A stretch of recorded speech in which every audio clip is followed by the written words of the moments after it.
Igreja Açores, o programa com a atualidade da Diocese para ouvir ao domingo, ao meio-dia, na sua Antena 1 Açores.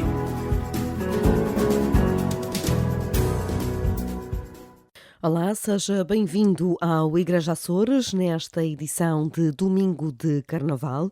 Vamos conversar com o Padre Luís Silva, que, aliás, por esta hora já está a preparar-se, certamente, para subir aos palcos da Ilha Terceira, um sacerdote da Diocese Açoriana que sai nos bailinhos de Carnaval. Mas isso, no espaço de entrevista, antes vamos à atualidade da Diocese Açoriana.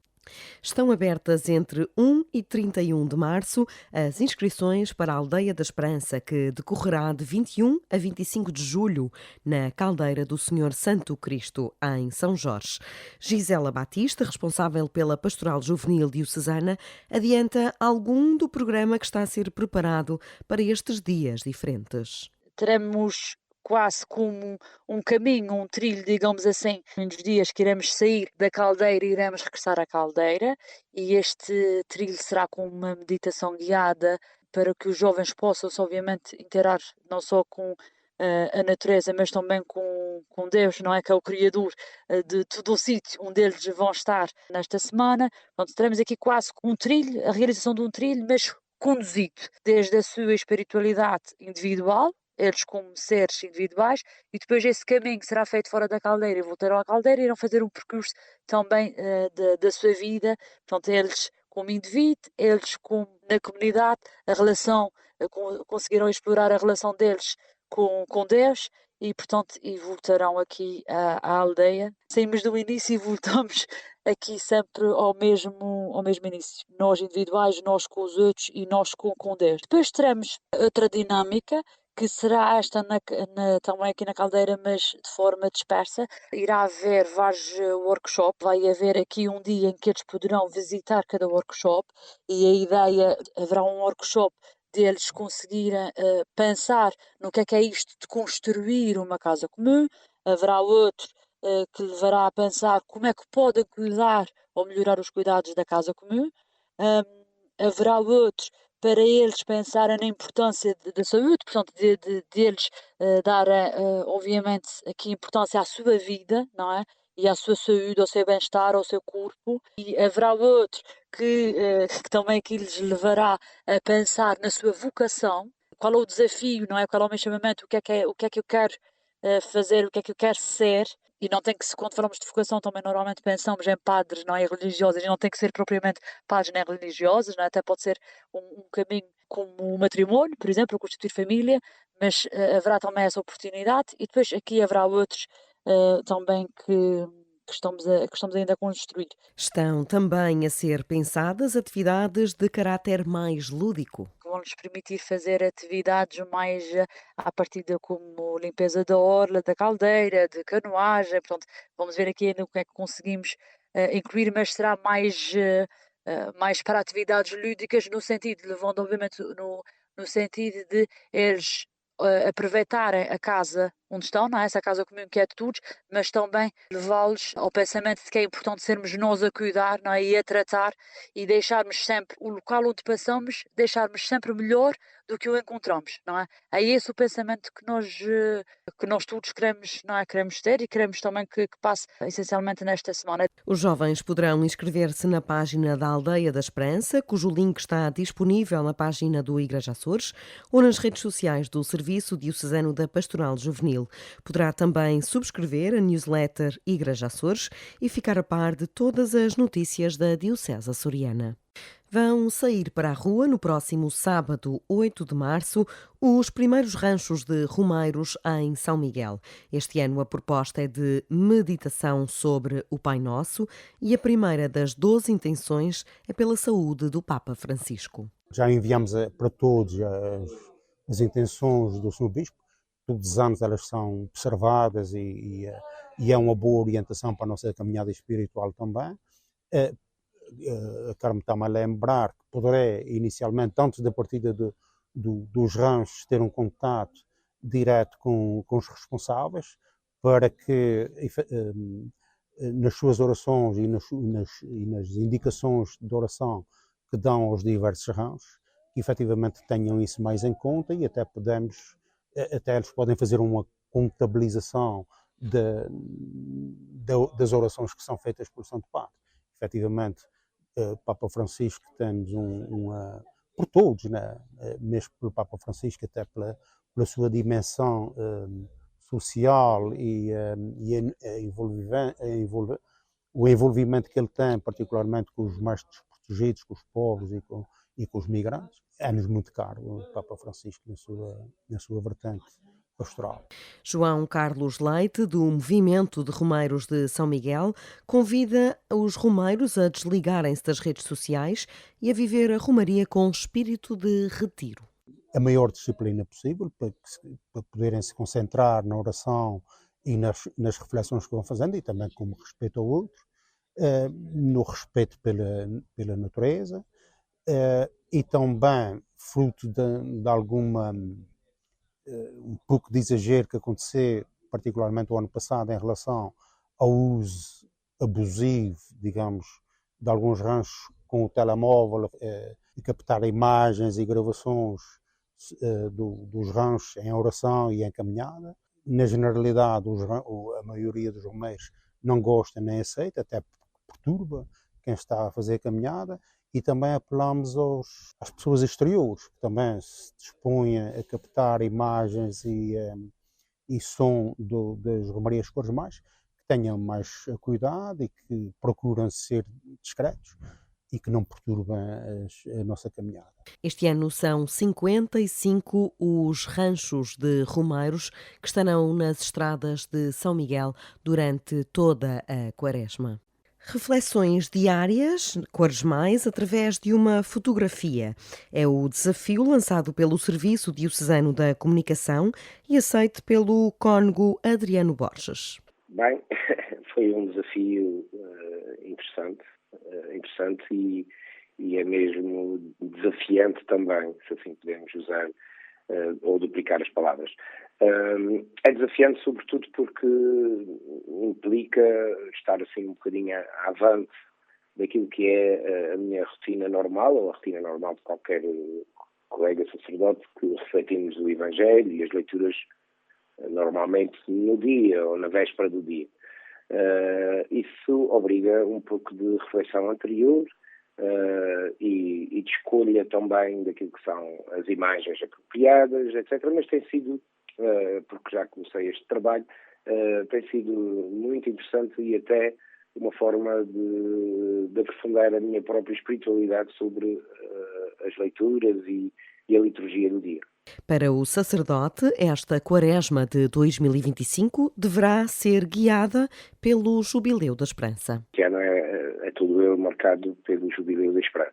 Portanto, o Jubileu da Esperança, naturalmente, que será um tema guia de todas as épocas litúrgicas que viveremos durante este ano. E, portanto, a Quaresma, mais ainda, e sobretudo porque, sendo a Quaresma um tempo propício, uma chamada de atenção para nós nos situarmos um pouco na nossa vida como cristãos, mas também na nossa vida como seres humanos, e um apelo a essa conversão interior, a mudança de sentido de vida ou de encontrar um sentido para a vida. Naturalmente que não há becos sem saída. A Quaresma não é um beco sem saída.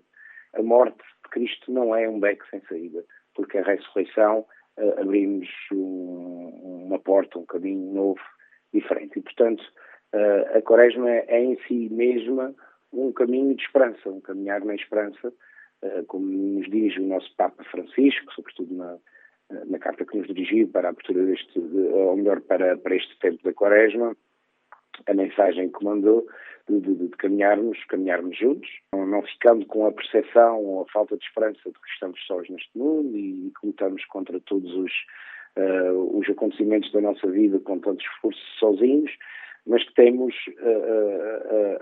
a alegria de saber que caminhamos juntos como povo de Deus e também que este caminhar juntos é a presença de Yahvé, aquele que caminha connosco todos os dias da nossa vida. Portanto, Cristo também está connosco. Por isso dá-nos não só esperança, mas confiança na sua misericórdia infinita e na abertura que Ele nos deu para uma vida nova.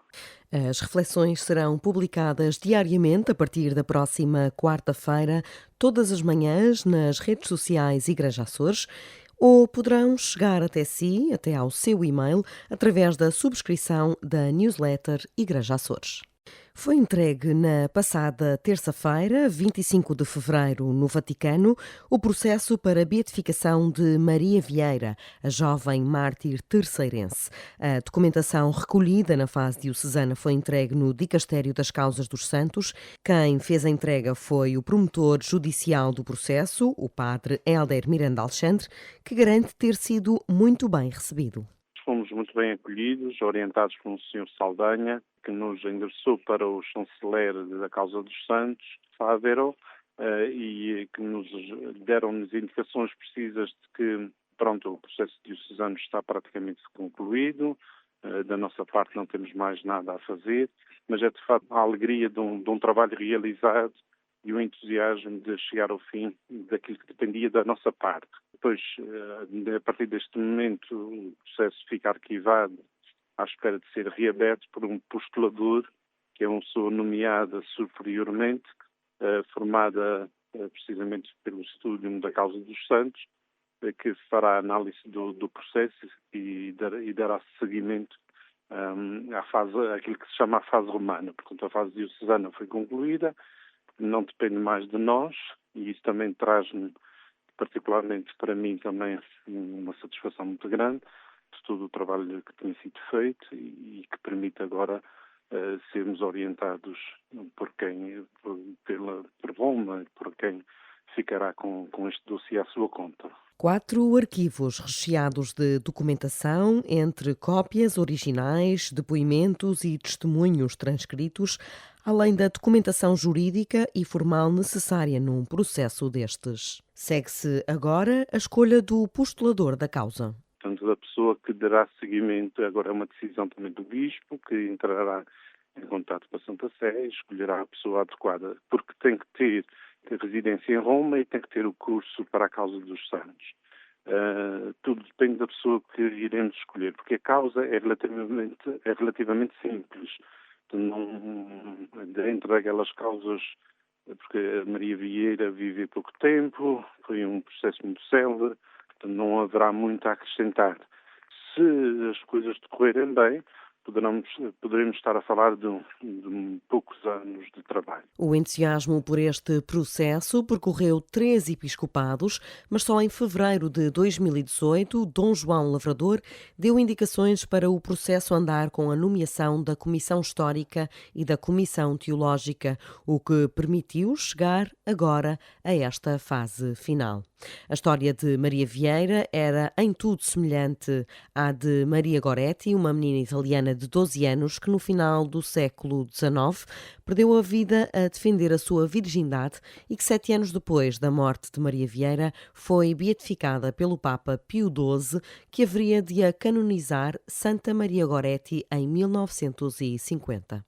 Terminou no passado domingo a visita pastoral do Bispo Dom Armando à Ouvidoria da Graciosa. O Conselho Pastoral da Ouvidoria elencou um compromisso baseado em 9 pontos, depois da visita que classificou como tempo de renovação. A Ouvidoria da Graciosa, em sintonia com a caminhada da Igreja em chave sinodal, assume o compromisso de promover uma maior comunhão eclesial, fortalecendo a escuta ativa, o diálogo e a participação de todo o povo de Deus, inspirados pelo desafio do Papa Francisco a sermos uma Igreja que caminha unida, acolhemos este tempo de renovação como uma oportunidade para crescer na corresponsabilidade na missão e no discernimento comunitário.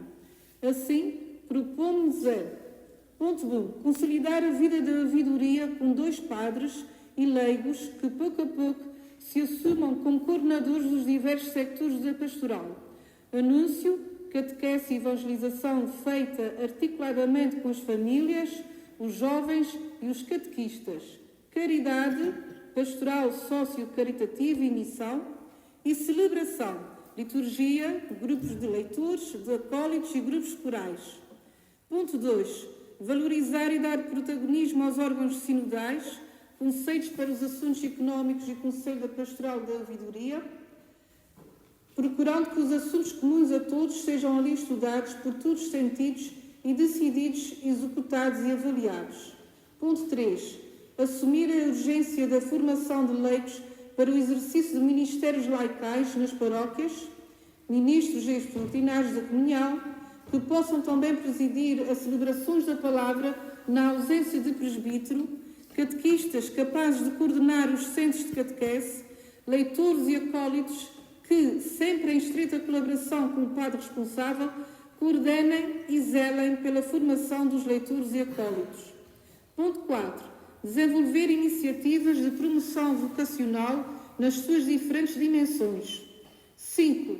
Dar prioridade à formação, pedindo ajuda à Diocese, para tal formar pequenas turmas que, numa primeira fase, possam inscrever-se na Escola Diocesana de Formação de Leigos e que possam vir a ser o embrião de uma escola de formação de ouvidoria. Lisete Albuquerque, do Conselho Pastoral de Ouvidoria, elenca os 3 últimos pontos. Ponto 6. Dar especial atenção ao acompanhamento de jovens em ligação ao Serviço Diocesano à Juventude e às famílias, promovendo os CPMs e movimentos familiares, nomeadamente aos pais que têm filhos em idade de catequese. Ponto 7. Organizar o serviço da pastoral socio-caritativa na ouvidoria, com especial atenção aos necessitados que ainda são apoiados, aos doentes e idosos, aos estrangeiros e imigrantes. Ponto 8. Prosseguir a valorização da piedade popular, rentabilizando o seu potencial evangelizador, seja pela via celebrativa, seja pela via do património. Ponto 9. Incentivar e mobilizar um grupo de jovens que participa ativa e empenhadamente na Aldeia da Esperança neste ano jubilar, que se realiza em São Jorge de 21 a 25 de julho, de forma que os jovens graciosenses possam fazer uma verdadeira experiência de Deus que os entusiasme e fortaleça no compromisso com a Igreja e na missão. Nesta perspectiva sinodal, queremos construir pontes, fortalecer os laços fraternos e dar voz a todas as realidades e sensibilidades da nossa comunidade, confiantes de que é na escuta mútua e na unidade que melhor refletimos o rosto de Cristo. Que este compromisso seja vivido com abertura ao Espírito Santo, que nos guia para uma Igreja mais participativa, missionária e inclusiva. A visita pastoral à Graciosa começou no dia 14 de fevereiro. Além dos crismas que mobilizaram grandes assembleias para esta festa, o bispo de Angra encontrou-se com representantes de várias instituições, tendo encontros com os jovens e com as crianças da catequese, bem como as celebrações nos lares das Duas Misericórdias, pontos altos desta passagem pela Ilha Branca.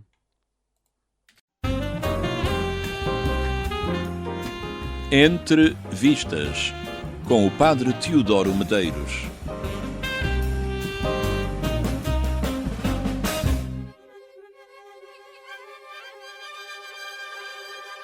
Com a Graça de Deus é um filme do italiano Alessandro Roia, rodado em 2023. Conta-nos a história de Luca, um homem de meia idade que volta à sua terra natal por ocasião do funeral de um amigo. Passaram-se muitos anos e a ocasião traz consigo o reencontro com os companheiros de longa data, o recordar do passado. Luca vai ficando, adiando a sua partida, remoendo as suas impressões do que poderá ter realmente sucedido ao amigo Vincenzo. É assim que vai descobrindo segredos, confrontando pessoas, incomodando gente importante no mundo da droga.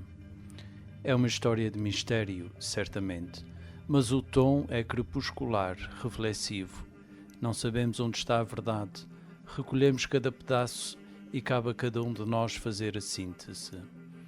É o primeiro filme do ator Alessandro Roia e vale pelo seu ritmo calmo, a criatividade das imagens, a opacidade presente na introspecção prolongada de Luca. Será ele o homem mais lúcido de todos ou apenas alguém que se tornou obcecado ao fazer as contas com o próprio passado? Com a graça de Deus merece ser visto. É uma obra enxuta, complexa, interessante e reveladora da condição humana. Bom visionamento, boa semana e um santo domingo para todos. E nesta edição de Domingo de Carnaval deste Igreja Açores, trazemos uma entrevista um pouco diferente neste espaço de entrevista do Igreja Açores. É o padre Luís Silva, ele é pároco atualmente em São Sebastião, na Vila de São Sebastião. Comecemos por este tema que está na ordem do dia, na sua comunidade, esta que contribuiu largamente para que este processo da Maria Vieira fechasse a sua fase diocesana. Como é que estão os seus paroquianos neste momento e que impacto é que isto tem para a Vila de São Sebastião? Boa tarde a todos aqueles que nos ouvem, muito obrigado pelo convite para estar cá. É realmente um processo fruto do trabalho de muitas pessoas, muitos párocos, conselhos pastorais, equipas que foram criadas também para se conseguir encontrar o material necessário, digamos assim, e até mesmo os meios financeiros para avançarmos com esta causa, que muito alegra os sebastianenses e aqueles que há muito tempo já falam da Maria Vieira, conhecem Maria Vieira, a sua história, e que vão passando também por São Sebastião por causa de Maria Vieira.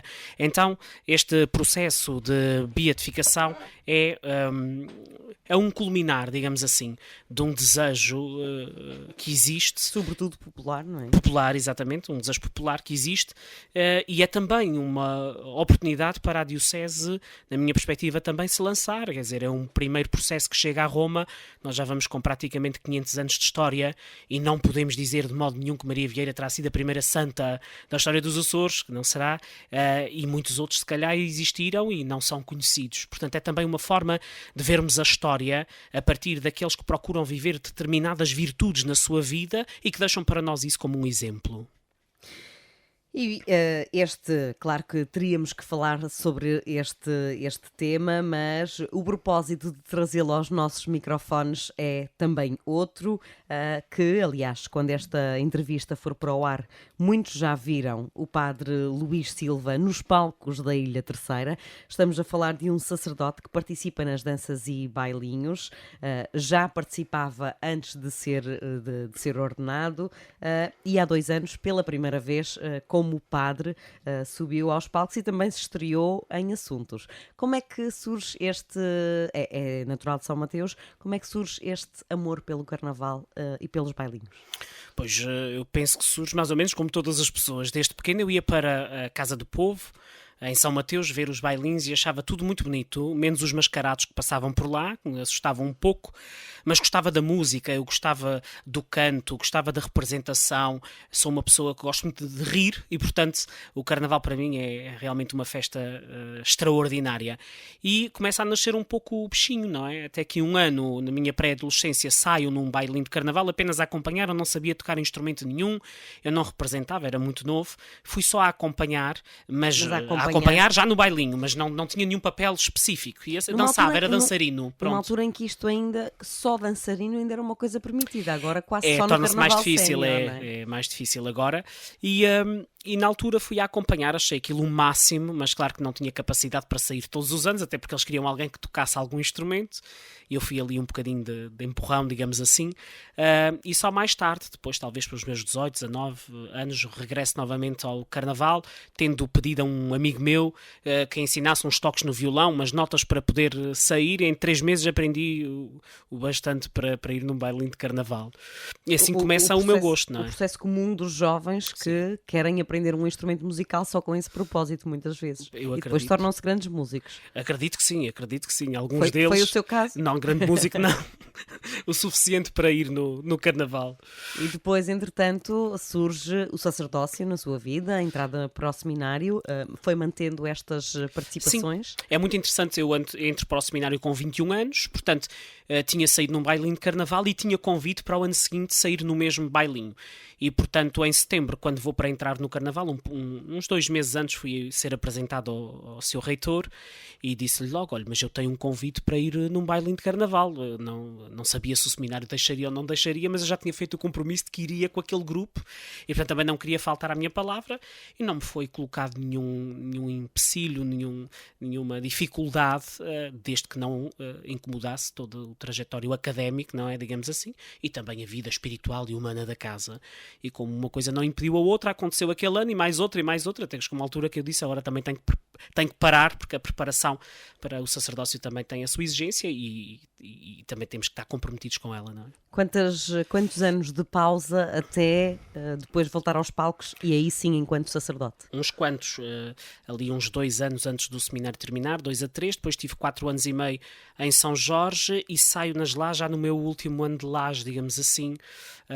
Foi há 2 anos. Exatamente. Portanto, estamos a falar numa paragem de 12 anos, talvez 13 anos, é bastante tempo. Há 2 anos decidiu que se ia estrear enquanto ator no assunto. Qual foi o personagem que lhe foi destinado pelo Ivandro? Decidir, ainda decidi. Alguém me convidou e achou que o papel ficaria muito bem entregue comigo, e eu também aceitei muito pelo facto das pessoas confiarem em mim, não porque eu achasse nem acho que seja um grande ator, mas pela confiança das pessoas e pelo querer também. O regresso ao Carnaval seria natural, eu estava à espera de uma oportunidade para voltar, mas estava-me a pensar, a tocar o meu violão, mal, mas a tocar e a cantar uns coros e pouco mais. Correu muito bem a experiência, portanto dão-me uma personagem que era um rapaz, queria namorar uma moça e a moça também queria namorá-lo, mas ele era muito inocente e não percebia as investidas da moça. Ela queria namorá-lo mais do que ele a ela, não é? Com outra intensidade. E ela queria um namoro um pouco à frente.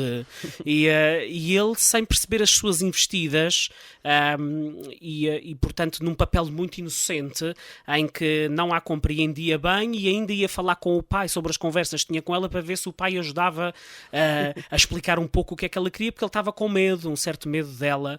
Ele era tão inocente ao ponto dela dizer que o queria comer e ele pensava que ela queria dar-lhe uma dentada, não é? E portanto foi um papel que eu acho que encaixou bem e que arrancou algumas gargalhadas da plateia e que foi muito interessante.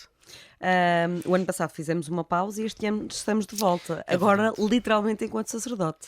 Pois, é verdade, o ano passado fiz uma pausa e este ano, pois o bailinho, que certamente alguns neste dia já o terão visto, as suas personagens vão das próprias pessoas que são. E, portanto, eu vou como eu próprio.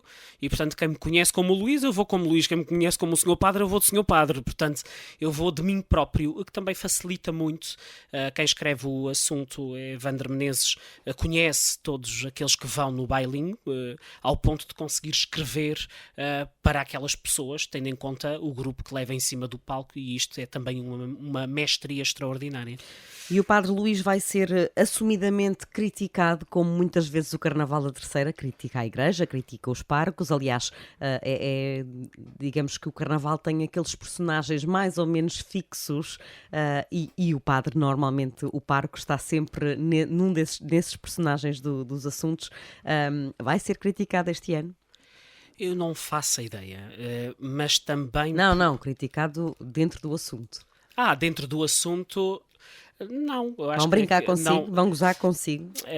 À partida não, porque o assunto vai em construção, não é? Até ao fim, para que depois sim, mais no fim é que acaba por assumir um pouco um papel mais relevante, digamos assim. Mas não, o bailinho não está à volta sequer o assunto não é a Igreja e não tem nada a ver com uma crítica aos sacerdotes. O assunto está relacionado com a política e, portanto, não tem mesmo nada diretamente a ver com a Igreja. Mas muitos são críticas, aliás, ao longo dos anos, e houve uma altura em que só era possível criticar a Igreja nos bailinhos de Carnaval. A Igreja não via isso com muito bons olhos. Agora já aceita. Eu acho que não é só a Igreja. Acho que todos nós passamos um período em que ninguém gosta de ser criticado. E depois há críticas que nós sabemos que nos ferem no âmago, porque nós sabemos que elas transportam em si um pouco de verdade e custa-nos a assumir aquilo. Portanto, eu acho que não é só a Igreja, acho que é no geral, é pessoal até. Mas eu vejo, ainda há pouco tempo fazia formações e dizia, e às vezes na homilia digo, quando alguém nos faz uma crítica, para pensarmos que 10% daquilo que a pessoa está a dizer tem razão de ser. é uma verdade. Se nós pensarmos isso, então vamos à procura na crítica Nem que seja daquilo... a motivação da crítica, não é? Não, e pode-nos ajudar a descobrir alguma coisa em nós que precisa ser trabalhada. Se nós nos viramos logo para a crítica e a arrasamos, impedimos que a possamos ver como algo que nos possa ajudar a crescer. Claro que a crítica pode ser construtiva ou destrutiva, mas ela pode ter uma razão de existir. E lidar bem com a crítica eu acho que é difícil a todos. E também à Igreja não deve ser o contrário. Estamos cá para trabalhar esta dimensão também. Como é que as suas comunidades viram a sua participação nos bailinhos? Já teve esta primeira experiência há 2 anos. Como é que os lagenses olharam para si, agora serão os sebastianenses, depois desta participação? Pois, há 2 anos... muitos dos lagenses não sabiam que eu ia no bailinho, não é que isso tivesse sido um segredo, mas realmente as pessoas estão ocupadas nas suas vidas. E não é uma coisa que se diga na homilia, não é? Sim, não cheguei no fim da missa, mandei sentar toda a gente e disse, olha, eu vou no carnaval este ano, portanto não, nada do género. E, portanto, alguns sabiam, outros não sabiam, ficaram surpresos.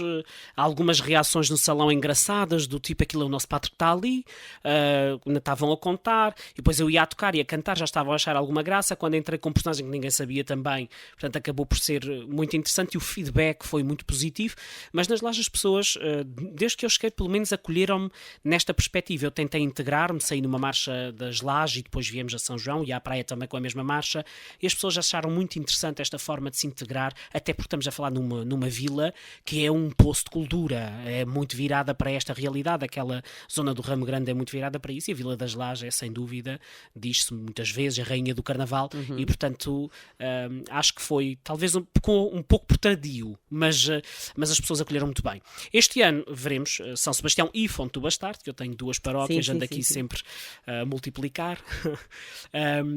Não tenho comentado até muitos, ou com pessoas mais próximas, mas no geral as pessoas estão... paróquias também ativas em termos de carnaval, não é? Também. Este ano penso que São Sebastião está um pouco menos ativo, mas são 2 paróquias bastante ativas a nível do carnaval, estou a dizer a nível de bailinhos. A nível de sociedades e de recepção a bailinhos estão sempre ativos, sempre preparados. Mas penso que acolherão muito, muito bem. Eu sinceramente não paro muito tempo a pensar nisso, porque para mim o carnaval faz parte da minha vida, é também um pedacinho da essência do meu ser, e não poder tê-lo de vez em quando, que às vezes não dá para todos os anos, é também perder uma das melhores partes de mim. Isto para mim, depois os outros podem não gostar de me ver tocar, ou cantar, ou representar, mas isso já é uma opinião subjetiva que eu aceito, não é? Pastoralmente, o que é que se sente que retirou desta experiência, que já aconteceu em 2023 e que vai voltar a acontecer este ano em 2025? O que é que um pastor retira desta convivência, que é um pouco diferente nestes dias, com a comunidade, com os participantes? É uma intrusão diferente num grupo que tem uma dinâmica própria nestes dias. Eu vou utilizar uma expressão que pode ser um bocadinho forte, mas vou ver se a consigo enquadrar. Eu acho que a participação neste tipo de eventos culturais ajuda a humanizar o sacerdote. E digo isso porque nós viemos de um tempo em que o sacerdote muitas vezes era visto como uma pessoa num pedestal, era Nosso Senhor no céu e o sacerdote na terra, e havia uma dificuldade de proximidade. Nós vivíamos numa igreja onde muitas vezes a posição do sacerdote era eu posso, quero e mando, não é? E os leigos eram meramente passivos. E nós estamos a viver uma sociedade em que as pessoas querem fazer parte. Elas sentem que têm alguma coisa a acrescentar. Depois podemos falar de diversas pessoas e o que é que as motiva verdadeiramente a estarem ali, mas isso já seria outra conversa completamente diferente. Então a aproximação do sacerdote a essas mesmas pessoas, quer pela via da cultura, da espiritualidade ou da fé, ou até mesmo do humanismo, parece-me essencial para desconstruir barreiras que foram construídas talvez há muito tempo e para que as pessoas se permitam compreender que o sacerdote é uma pessoa como eles, retirada do meio do povo para uma missão que esta sim é especial e é diferente, mas uma pessoa como eles, e portanto se é como eles, está preparada para os escutar, para os ouvir, para brincar com eles, para dar umas gargalhadas, para dizer umas tolices, que eu às vezes também digo, eles ficam assim a olhar para mim, portanto para vivermos numa à vontade uns com os outros, sempre no respeito que dignifica a pessoa humana, mas quebrando um pouco as barreiras, e portanto pastoralmente ajuda muito nisso. As pessoas depois olham para o sacerdote na perspectiva, este é o senhor padre que sai nos bailinhos e vai nas marchas e vai à sociedade e vai aqui, fala com este e fala com aquele, e portanto não há uma barreira, tocam a campainha, mandam mensagens pelo Messenger, pelo WhatsApp, não há uma barreira, e esta quebra de barreira eu acho que é essencial ao trabalho pastoral. O Carnaval é uma época de excessos, de euforia que antecede a Quaresma, portanto, imediatamente, umas horas a seguir, apelamos à reflexão, apelamos à tranquilidade, à introspeção. Como é que é viver estes dois momentos tão díspares, misturado com a comunidade? Quase que nós precisávamos ali de 2 ou 3 dias de intervalo. É uma linha uma muito espécie ténue. de período de nojo, não é? É quase isso. É ali é muito ténue aquela linha em que nós estamos eufóricos a ver bailinhos, a dar umas gaitadas, a comentar para o lado, ainda gostei daquela roupa, estes cantaram bem, estes cantaram melhor que os outros, ainda gostei deste assunto. E no dia seguinte estamos todos a pedir e a convidar à introspeção, realmente. Eu acho que são 2 períodos um pouco antagónicos, mas essenciais à vida das pessoas. É preciso a folia, o envolvimento, o estar com os outros, e é preciso um tempo em que nós olhamos também para nós de uma perspectiva interior, nem que seja para fazer um balanço de como é que vai a nossa vida, na espiritualidade, na humanidade, em tudo o que tem a ver connosco, e para também nos aproximarmos do divino com uma outra qualidade. Os teixeirenses costumam dizer, não somos só nós, mas que há tempo para tudo. E realmente a vivência do ano, os 12 meses do ano na terceira, é claramente uma expressão do que há tempo para tudo. Não há talvez nenhuma ilha com festa como esta, é verdade, mas nós não deixamos de ter os nossos tempos pautados também por uma espiritualidade, e neste caso uma espiritualidade cristã, que se os leigos, as pessoas quiserem aproveitar, é extraordinário, é de uma riqueza extraordinária. A Igreja olhou muitas vezes com maus olhos para o Carnaval, na história da Igreja. Tertuliano, São Cipriano e até o Papa Inocêncio II contestavam muito o Carnaval, mas depois, a partir do ano 590, a Igreja Católica começou a aprovar a realização de festejos, de desfiles cómicos.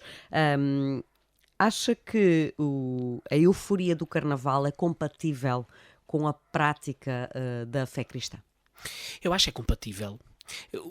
O problema da euforia, e não é do Carnaval, é no geral, é quando a euforia ultrapassa os limites daquilo que é a promoção da dignidade humana e, portanto, daquilo que vai para além do respeitável para com o outro, parece-me. E depois isso também pode ser muito subjetivo, o que é que se entende como respeitável ou não. Claro que a Igreja Católica tem as suas orientações, não é? Que emanam também do próprio mandato de Cristo, mas eu acho que é perfeitamente normal a abertura a esta dimensão da festa e da folia. Eu não conheço ninguém que tenha nascido para não ter um momento de alegria, de riso, de festa. E então, se fosse imposto aqui na terceira, seria impossível. Evangelizar e levar Jesus, que é o que nós queremos fazer aos povos, implica também compreender a sua cultura e aproveitar esta mesma cultura para evangelizar através dela. E não o contrário, querer mudá-la porque nós temos uma lei ou uma regra para impor. Dá um bocadinho mais de trabalho a primeira forma de fazer, mas também os frutos são completamente diferentes. E, portanto, vejo a existência do Carnaval nos dias de hoje, quer aqui na ilha como no continente, há outros desfiles e festejos, como uma coisa perfeitamente normal e não tem que ser necessariamente algo contra a fé. Padre Luís, quais são as expectativas para este Carnaval? Vamos ver pela primeira vez a figura do Padre Luís em cima do palco, não é? Mas deixou aqui claro ao Evandro que não fazia de outro padre qualquer. Não, este ano isso nem sequer se colocou. É a sua regra pessoal. Mas o ano passado estávamos a conversar e o ano passado até não podia, mas lembro-me da conversa de dizer-lhe: Evandro, eu não vou de padre, porque parece-me... Do outro padre. Sim, fazer um papel de um padre qualquer, não é? Com uma história qualquer. Parece-me que seria difícil as pessoas depois chegarem à missa e este é o Padre Luís ou é o Padre António que a gente viu lá, ou Manel, ou Joaquim, que a gente viu lá no Teatro do Carnaval. Às vezes é difícil depois distanciar ou diferenciar as coisas e importa que o nosso povo, que graças a Deus é inteligentíssimo e compreende isso perfeitamente, não vê problema em o padre estar em cima do palco a cantar, a tocar, a dançar, a representar, e no domingo seguinte senta-se para ouvir a missa e está lá o padre da mesma maneira e não há problema absolutamente nenhum. Quer dizer, porque cada coisa está no seu lugar. E o Carnaval é para a vivência da tal folia que nós dizíamos, de uma alegria que tem um tempo, que são aqueles 4 dias. E depois parou.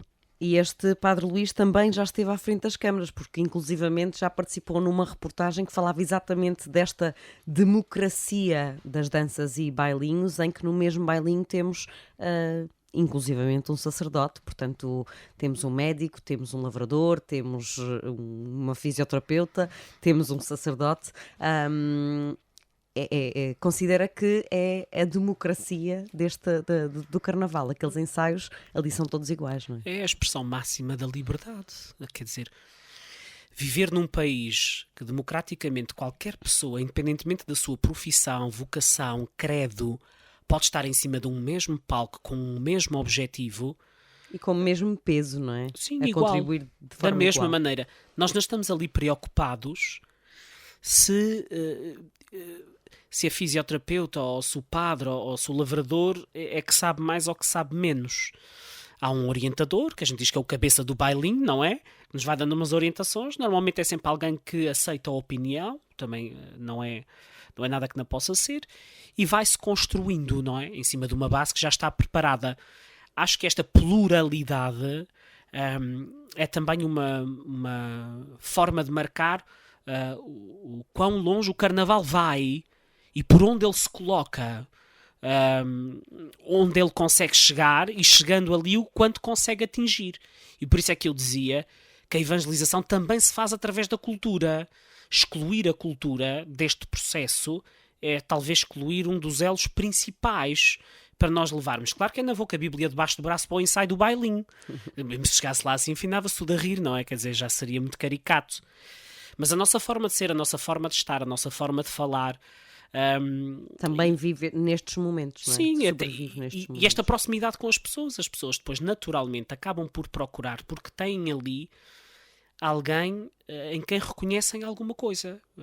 Tem ali um amigo, um companheiro de jornada e que abre outras portas, a pessoa procura de outra forma, e por isso é que eu acho que é possível esta evangelização, que não é de Bíblia debaixo do braço, mas que é da palavra... Há terreno fértil para evangelizar nestes contextos. Sim, não estava eu a dizer não de Bíblia debaixo do braço, mas com a palavra de Deus no coração. E depois as atitudes, os gestos, por si só já carregam esta dimensão religiosa ou de fé. Padre Luís, deixa a sua mensagem a todos os açorianos que nos ouvem neste programa, neste domingo de Carnaval. Bem, primeiramente a desejar a todos os açorianos um feliz Carnaval, que seja um tempo de paz e de alegria, um tempo de folia, junto daqueles que se aproximam uns dos outros para criar esta alegria. Aos teixeirenses, não se esqueçam de ir para as sociedades, comprar a vossa bifana e um sumo ou uma cerveja, porque as sociedades também precisam disso para poderem manter as portas abertas. E as cadeiras têm que estar cheias, não é? E também, se as cadeiras não estiverem cheias, é uma tristeza, porque os bailinhos chegam lá, esta freguesia nem sequer sai de casa para acolher os bailinhos, tal tristeza, não é? Portanto, façam o propósito de passar um bocadinho nos salões. Há aqueles que não puderem ir e que depois mais tarde verão pela televisão, por causa da sua doença, de outros trabalhos, há pessoas que trabalham por turnos, não conseguem chegar. Também desejar a eles, nas suas dificuldades que os impedem de ir aos salões ou nos seus trabalhos que os impedem de lá estar, que à sua medida também contribuam para este Carnaval, para esta vivência e também para a fé, porque muitos deles são católicos, são cristãos e são crentes. Padre Luís Silva, que seja um excelente Carnaval para si, para todo o seu grupo e para todos os grupos que pisam tantos palcos, e um feliz Carnaval a todos os açorianos que nos ouvem neste espaço de rádio. O Igreja Açores está de regresso na próxima semana. Igreja Açores, o programa com a atualidade da Diocese para ouvir ao domingo, ao meio-dia, na sua Antena 1 Açores.